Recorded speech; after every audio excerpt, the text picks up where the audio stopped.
the CIA was, sort of absorbed in its own actions in CT, and its resources were looking that way. We never stopped doing Russia and China, and of course Iran. But the lion's share of money and people were going towards counterterrorism, and I think that absorbed us in a way that did blind us to the Arab Spring, but likewise the threat of even another CT threat, which came from the Islamic State, which then we continued to prosecute, but took many years to sort of at least regulate. Hello, everyone. Welcome to this special episode of the GNSI Author Spotlight Series from the Global and National Security Institute at the University of South Florida. I'm Dave Oakley, the Academic Director here at GNSI. It's my pleasure to be your guest host for today's Author Spotlight episode. The Author Spotlight series does exactly what you think it does. It spotlights authors whose books are expected to have or have already had a unique impact and insight into the global and national security issues. Today, we are speaking with Doug London, author of The Recruiter, Spying and the Lost Art of American Intelligence, where we will chat about his experience as an intelligence officer and his views on the future of intelligence. Welcome, Doug. Thanks. It's really great to be here. I wanted to kick off the interview, if you could tell us a little bit about your background and what inspired you to write this book. So I grew up in New York City, in the Bronx, South Bronx, so an inner city kid. I for whatever reason, fortuitously had an interest in world affairs, probably because I wanted to get out of the Bronx and no longer be an inner city kid. And that's what I studied in college and university, and very luckily found my way to the agency at a time before the internet, before cell phones, where they came looking for you. Because I was lucky enough to have a professor of mine who was in touch with the agency, mentioned my name. And then after 34 years of spying, I think I just had a lot of things to work out. And so my initial interest was in writing a novel because I wanted to write about what it was really like to be an operations officer, to be on the street, the relationships with agents and what agents are really like, different than the movies. But I didn't want to compromise sources and methods. So I thought I'd first write a novel, something of fiction that related what it felt like without, doing anything at risk of such. But I found myself writing down anecdotes and, anecdotes that I thought were revealing, interesting, sometimes depressing or scary. But the more the anecdotes I wrote, the more I felt maybe I should go this way and write a work of nonfiction. And I was able to negotiate means with the agency to get at least the core of the tales told. Looking at your career, it's fascinating. You really went through some major transition points with the agency, coming in at the height of the Cold War, experiencing the transition out of the Cold War in the early 1990s, then experiencing the 9/11 attacks, the global war on terrorism, and then finishing your career with the kind of the tilt to the Pacific and strategic competition. Can you talk a little bit, because your book does a great job of explaining what I would call the evolution of the culture at the agency and how it was kind of shaped by these key events. Could you talk a little bit about that, about your experience with the evolution of the culture of the CIA during this period? When I came in the agency in the early 80s, being really in the midst of the Cold War at the time, I think it was a continuance of what the organization had been like, or at least that's the sense that one got from the more senior officers and the folks who would mentor you. It was a small organization, remarkably small, that people just wouldn't appreciate how small not just the agency was overall, but particularly the Directorate of Operations, the clandestine arm of the agency. So folks knew each other. It was very familiar as an organization where, as even a junior case officer, as I was, when I'd come back from overseas, I would usually get a courtesy call with our division chief, who, if you would, was in charge of whatever geographic issue one was working in. In my case, it was the Middle East. I was working in Near East and South Asia, which we used to say was from Marrakesh to Bangladesh. And, this is like the equivalent of a four-star general in the military who would at least take a half hour out of his, or it was usually his time back then, and just talking to you and letting you talk about your cases and feel good about it. The agency grew remarkably over the years, not during the 90s, because that, as you noted, was a period where we continued to cut back, particularly after the collapse of the Soviet Union. And the agency actually started to veer away from its global responsibility as being a global service. And a lot of the global service was a result of chasing Russians or Chinese or other high tier targets around the world where they might be more accessible. We closed a number of those stations over the years as a sort of peace dividend into the 90s.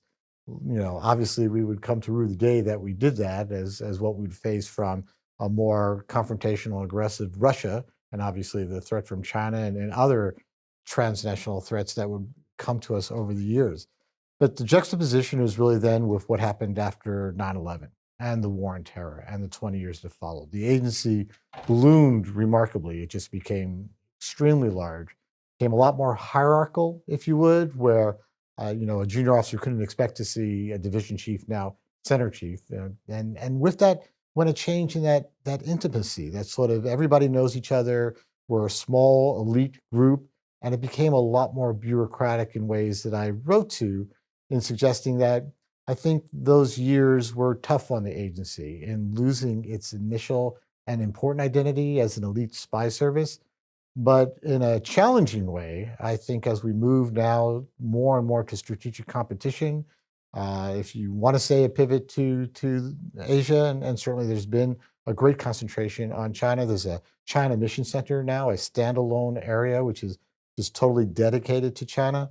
I think we're starting to get a little bit of that identity back, but at the most challenging of times to spy than we've probably witnessed, at least in my lifetime. Now, a lot of this change as you talk about during the global war on terrorism, it seemed to have occurred at the same time where the partnership with the U.S. military occurred. How much of this kind of change, because the way you describe the hierarchical nature could be used to describe the military, how much of this was a result of the relationship in the military versus just a growing organization, naturally becoming more hierarchical? It was ironic to witness in a way as I did because I grew up my first 17 years in the agency were before 9/11.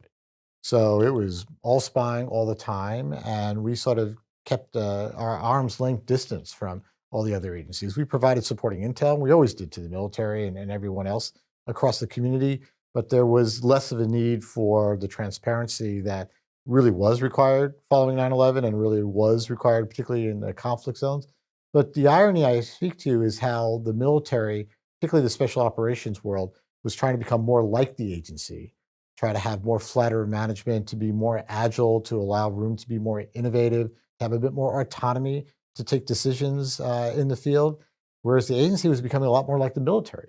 I think partially due to our growth alone, where we became such a bigger organization, but I think our pivot to covert action because the agency was very heavily focused on find, fix, finish in the war on terrorism during those 20 years, which meant that the covert action arm of the agency really ballooned. And a lot of what we did was supporting kinetic action, whether it was that of the military or it was that we were taking under our own covert authorities. So I think it was kind of an odd transition that had growing pains as the military, I think at the onset after the 9/11 tragedy, wanted to sort of go it alone a bit. And there's different authorities as and I'm sure your audience is aware of where military has what's called Title 10 authorities, where if it's a combat zone, they have a great deal of autonomy. They don't even have to deal with the ambassador, let alone a chief of station for the CIA, who's the senior most agency officer at post. And the CIA operates under Title 50 authorities, which is, we do report to the ambassador. We do have that responsibility, but we sort of manage the clandestine work that goes on. And there were some rough points, I think, early on due to mutual suspicion and distrust that lessened over time. I think as we continue to work together more in these areas in Afghanistan, in Iraq, and the personal relationships started to really pay off over the years where, these folks aren't trying to mess us over or hold back information, that things became better. And I think both organizations started to sort of come back from a pendulum swing to some more constructive middle ground that I think is a positive outcome of those years that will pay dividends as we now move to strategic competition. And do you think, because when I look at the relationship, there was more, and another former CIA senior did a beautiful way of describing it. He said, during GWAT, the intelligence community, CIA specifically, was in a supporting effort the military supported. Um, Want to get your thoughts on that, and if you agree with that sentiment, if that changed the culture of the agency and the way that the role was viewed of the agency amongst many of its, the workforce. Yeah, I understand that perspective, and I see it, but that's sort of a military way of explaining it, as opposed to an intel way of explaining it. I would submit to you because we were certainly a supporting element to military goals in conflict zones, but the agency has always been a supporting element. The agency is not a policymaker. The agency's job is to inform decision making in terms of pure intelligence and to conduct covert action at the direction of the president to support goals that the United States does not want to do overtly. So, to that extent, yeah, I think by and large you can say that, but that would sort of suggest a minimization of the role of the agency in its core job, fundamentally, which is to be a source of strategic reporting. So the idea of supporting kind of comes across as more tactical. And we did that, certainly in the conflict zones. We provided information to help the military target and to protect them from threats as well. But the agency's real mission is that of being a strategic service, which is allowing decision makers to understand what's going on in the minds of the folks in the Kremlin or those in Beijing that have a more macro effect on United States national security interests. I think we sacrificed a bit of that during the war on terror because of the focus and the concern that we were going to be hit again. And coming out of the experience of 9/11 and then the hit that the Brits took in 2005 and the July attacks there, that there was this, sense of almost desperation that we've got to do everything we can to avoid allowing that to happen. So a lot of the agency's structure then lends itself to either supporting the conflict zones by providing support to the military or doing our own work because the agency had its own activities, obviously, that were covert, that were kinetic in nature of one sort or another in those regions that you can read about, but I can't get into too much detail. So I think to characterize the agency as in a supporting role, I get it, but I wouldn't necessarily agree with that. But I would say the transition to doing more tactical work for the agency did take away from investments in traditional foreign espionage, did perhaps allow a little more room for our enemies, or at least our rivals, to take advantage of the space that was allowed to run a lot more counterintelligence efforts against us to collect our technology, to penetrate government agencies and such like that, which you now read about. The Department of Justice comes out regularly and talks about everything from the election meddling that the Russians and the Chinese and even the Iranians did over the years to their illegal transfer of technology and efforts to use disinformation to sow division in US society. And I think it's because we were looking the other way where strategic competition is strategic and it plays to the agency's strengths and allows the agencies to realign its resources with those core missions and against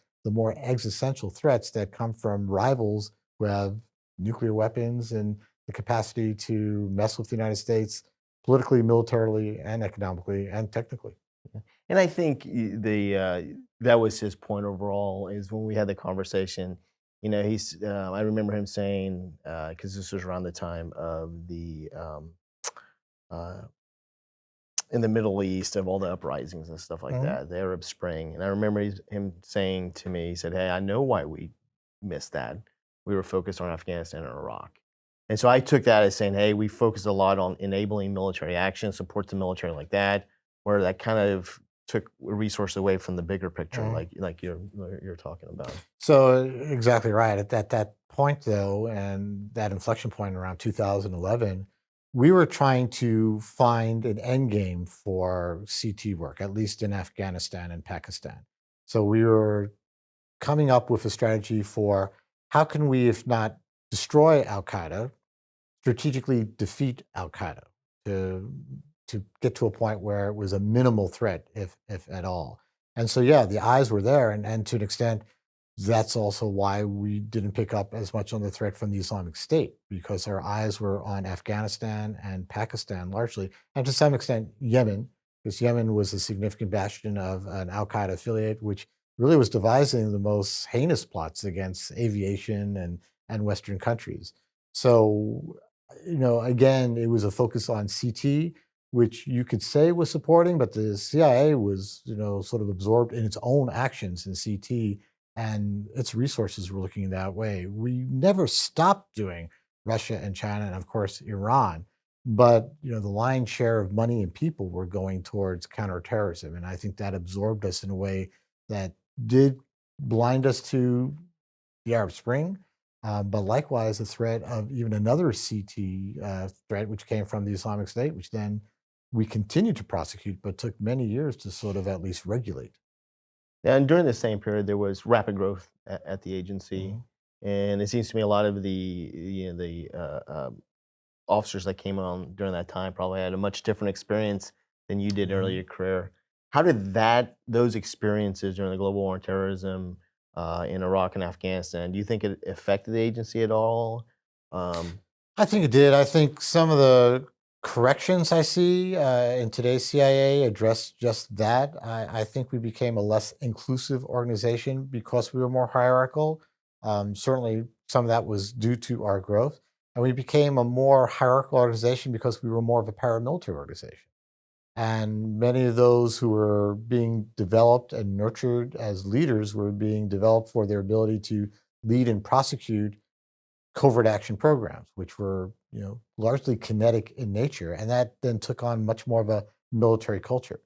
On the other side of that, whereas my traditional experience was learning the art of espionage by being out there on the street, being in, if you would, conventional environments, which have a high counterintelligence threat where you have to practice high standards of clandestine tradecraft.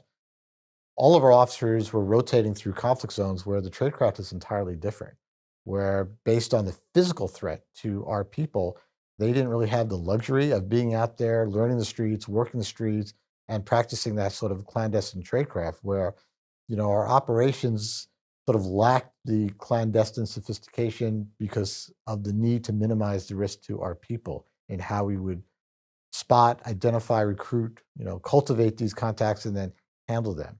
So these officers were progressing through their career, one with a different cultural approach in terms of how they related to their colleagues, how they related to their leaders, how we developed them, and then professionally and how we developed their actual skills.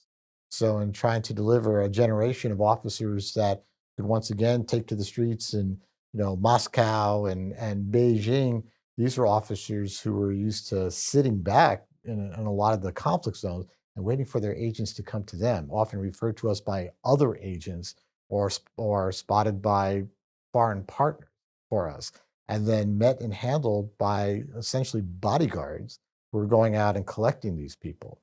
Now we had to get folks back to the idea of doing the long and exhaustive routes that we take to make sure that we're clean, that we don't have people following us, and add on all the layers of technology, which now have to factor in to how we can meet clandestine agents. So I think sort of my long-winded way of saying we lost a bit because we weren't investing as much in what we would need for going back to conventional tradecraft, and we're playing a bit of catch up. And I think what I see, at least superficially from the agency, is a real concentration on doing just that and adapting itself to the new requirements, standards, and challenges for recruiting and handling assets clandestinely. when that kind of comes to, I'd like to continue with that point. You wrote this reading it, you could tell it was a labor of love. You were critical of the agency, but it was out of love that you were critical. It's been about, I think, 5 years since you published the book.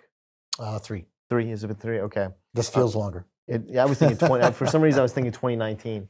Um, have you seen changes made that would mitigate some of the issues you highlighted in the book? Like, are you happy with the current direction? I think the agency is making a good effort these Okay. days. I've certainly seen a lot of, if you would, old dinosaurs moved out, pushed out of the organization. Because, I mean, frankly, the agency I left was run by, old white guys, right? Who had been around and who had been in leadership roles forever. These are people that kept rotating from the most senior positions one to another. There wasn't a lot of new blood coming in, and there certainly wasn't much of the promotion of diversity that really is required, I think, for a spy service more than anything, which has to always question itself, am I doing it right? Is there a different way to do it? Are there other issues that I haven't considered? That's one of the elements of diversity. I think when people consider, they don't realize how important it is just to get a fresh perspective. A good spy, a good case officer is always looking for the warts, is always looking for the problem. What could go wrong and what other tools are available. And I think having the same people in the same senior positions hurt us from that. They wanted to do it their way. They become very hierarchical. They didn't really take on other opinions, and it was, our way, the highway. A lot of those folks, many of them who I knew well and personally, are now gone. And there is a new generation of leadership, and they are promoting folks who come in with, fresh perspectives. So that's all good. I think the catch up part on dealing with the ubiquitous technical threat is hard because we sort of waited a while before we really kind of got into understanding how challenging this was going to be for us. Whereas, autocratic rivals such as, again, the Russians, the Chinese, and the Iranians, they spent a lot of money on technology to look for threats to their own regime, to look for political threats, which they apply as well to stopping espionage. So, everything about today and everything from your smartwatches to your telephones to your cars to cameras everywhere to facial recognition to biometrics, and I can go on and on. You have to understand challenges how we work in the dark, in the shadows, when there's less of the shadows. So it's daunting, but it's not impossible. And what I've seen in terms of how the agency, at least on the surface, you can see, is realigning its resources. It has a China Mission Center. It has a center specifically for technology. It has an entirely new directorate dedicated to digital information intelligence, which supports both offensive and defensive efforts. Shows that they're making the effort, but it's going to take a while. And it's also going to take a while to transition the mentality where, in my day, it was like a one person job being a case officer. Case officer running on the streets, found their targets sometimes by trolling areas where you think the people you need to meet will be, cultivating them, recruiting them, and running them all by themselves. Much more of a team effort right now. The idea of a digital footprint is key in how you even have first contact with a target. So rather than just going to, a diplomatic function and thinking, oh, I'll find Russians and Chinese here and I'll hand my card and we'll make a couple of calls, I've got to make sure that there's no such record of that. So we're a lot more scrupulous, which means a lot more people and a lot more data crunching involved with how do we identify targets? How do we identify a means for a case officer to make physical contact, whether it's physical or virtual these days, taking advantage of those tools? And then once we get to a point where we have somebody in contact, how do we find time on target that's secure out of the eyes of our enemies who would threaten those operations to cultivate them, to recruit them, and then in turn handle them clandestinely? So just a mental change for, old war horses like me in adapting to that and then coming up with new tradecraft models to teach to our new folks so that they're growing up with this. But the beauty of it is the new folks are coming in, grew up on their phones, grew up with computers. So I think they're going to be more ready to adapt to the changes than perhaps those holdovers such as, myself and the older generation who intellectually get it but also then have to refine, redesign, and relearn tools to spy in today's world. I'd like to take with the next question, I'd like to take it away from the agency into the broader intelligence community and focus on the role of intelligence. And so if you look at the strategic environment today with China, Russia, but then in addition to that, you look at, we just came out of COVID not too long ago. You look at climate change, you look at the use of intelligence in like Ukraine, OSINT. What do you think is the role of intelligence? Is it shifting? Is it changing in this new environment? And if so, are there any concerns with that shift? So the classic phrase you get from most of the agencies is intelligence should inform decision making. Those are the buzzwords. But today, intelligence is weaponized in a way that at least I hadn't seen throughout most of my career. When I say weaponize, what I mean in terms of actioning your knowledge. So, okay, you've collected secrets, whether you've collected it from human sources or signals intelligence or imagery or whatever it might be. How are you using that information most effectively? In days of yore, it was, well, just so we make the right decision. So we know what to expect, so we can outmaneuver our rivals and such. But now it's, can we actually use intelligence in a way to mitigate threats from our rivals, to expose activities that might disrupt our rivals' plans? And I believe we are doing that extensively through at least this declassification of intelligence. So, I get a little uncomfortable with how much stuff gets declassified, while at the same time understanding it's serving a purpose. Because by having intelligence that you can use to stop an event from happening or change the course of it, obviously is a great use of it. The threat is, are you going to end your ability to collect that intelligence? So the United States, since before February 22, the attack that the Russians launched against Ukraine, on the latest attack, began doing just that. And the United States began declassifying information in an attempt to, I think, less disrupt the Russian attack, because Putin was going to do it, because he had bad intelligence. He believed that, 48 hours, he'd decapitate Kiev's leadership, and, they'd be greeted as liberators. And it sounds a little bit like Iraq and the United States in 2002, but that's another whole podcast that we could do.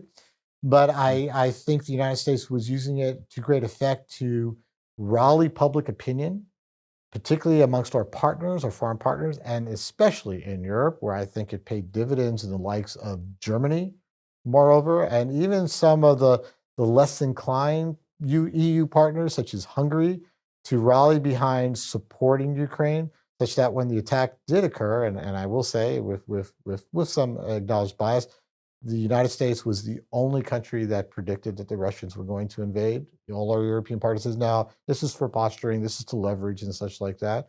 And then taking declassification to a point where we were warning of the Russians are going to plan a false flag. They're going to claim some attack or some WMD operation, a dirty bomb, to justify their countermeasures, to air that out. Even the nuclear rattling that we first started seeing from Russia predated statements from the likes of Putin and Medvedev and such like that. It was based on intelligence. We were saying the Russians are talking about using tactical nuclear weapons, and they were, from intelligence. And that started a discourse which I'd like to think helped at least mitigate that threat as well. So the idea of weaponizing intelligence is new, and I think it's worthy. I think it just has to be done carefully, so that we keep having intelligence that we could consider declassifying, right? But I also see weaponization of intelligence in terms of the cyber world. Our rivals largely using cyber to penetrate agencies, penetrate organizations, penetrate our infrastructure, to use actual intel tools as a weapon in this sort of new hybrid multi-domain competition we find ourselves in. Hey, Doug, that's time for us to. I want to thank you for joining us. I also want to highly recommend your book. The Recruiter is a great contribution to intelligence studies. It provides a perspective of someone that lived that life for 34 years in a thoughtful way. And as I said before, it's critical, it's balanced, and you can tell it's out of love. So thank you for joining us today. Thank you, Dave. Yeah, my book's ultimately a love letter back to the CIA for giving me the privilege to serve all these years. Thank you for your time. Thanks, Doug. I want to thank our special guest today on the GNSI Author Spotlight, Doug London, retired CIA Senior Operations Officer and the author of The Recruiter. We have a link to the book in the description of this podcast. Thank you for watching today's episode of the Author Spotlight. I am Dave Oakley. Have a great day.